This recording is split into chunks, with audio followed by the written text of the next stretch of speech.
নমস্কার বন্ধুরা, কেমন আছেন সবাই? আজকে অনেক বেশি খুশি ছিলাম কারণ আজকে মাছ ধরতে যাব ঘেরে। কিন্তু আবার একটু দুঃখ লাগছিল কারণ আমি একাই ভিডিও করছিলাম। আসলে একা মাছ ধরতে যাওয়া, ভিডিও করা এটা অনেক বেশি কষ্টের ছিল। তারপরও আপনাদের দেখাবো বলে ভিডিও করেছি। এটা হচ্ছে আমাদের ঘের।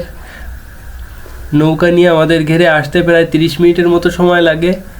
দেখতে পাচ্ছেন আমার ঘেরের চারপাশে এখনও কত জল আছে। ঘেরের পাড়ের উপরে এখনও আঁটু জল আছে। ঘেরের পাশে একটা চায়না জাল পেতেছিলাম, কিন্তু দুর্ভাগ্যবশত জালটিতে মাত্র 2টা পুঁটি মাছ বেঁধেছে। আমি আশা করেছিলাম অনেকগুলো মাছ বাঁধবে জালে, কিন্তু বাঁধেনি। আমার ঘেরের পাড়ের উপরে 5 হাত মতো নেট দিয়েছিলাম, কিন্তু যখন বন্যা হয়েছিল তখন এই নেটটাও জলে ডুবে গেছিলো। ভেবেছিলাম কোনো মাছই নেই হয়তো ঘেরে। তারপরও আজকে টেস্ট করার জন্য এসেছি মাছ ধরতে। শামাক টোপ দিয়ে বসি কেটেছিলাম। শামাক টোপ মাছে অনেক ভালো খায়। দেখেন প্রথম টানে একটা রুই মাছ বেঁধে গেল। মনে হচ্ছে ঘেরে মোটামুটি ভালোই মাছ আছে। এক হাত দিয়ে কোনোভাবেই মাছটিকে কাছে আনতে পারছিলাম না। অনেক কষ্ট করে মাছটিকে ধরলাম। ধরে নৌকার উপরে রাখছি। যে দেখেন কত ছটপটে সাইজ টাইপের মাছ। দ্বিতীয়বার বড়শিটা টানতেই একটা গ্লাস কাপ মাছ বেঁধে গেল।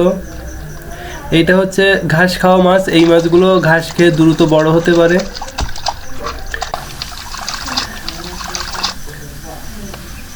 এরপর আবারও বড়শি দিতেই একটা তেলাপিয়া মাছ বাঁধলো।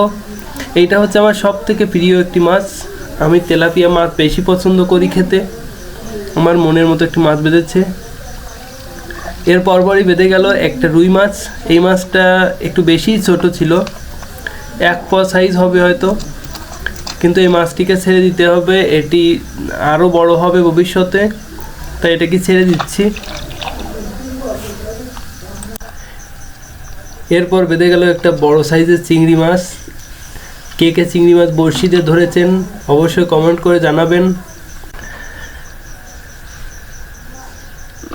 এগুলো হচ্ছে আমার টোটাল মাছ। সব মিলিয়ে আমার এই কয়টা মাছ হয়েছে। তার মানে মনে হয় ঘেরে অবশ্যই মাছ আছে। সব মাছ একেবারে বেরিয়ে যায়নি। ভিডিওটি ভালো লাগলে অবশ্যই একটি লাইক দিবেন। সকলকে ধন্যবাদ।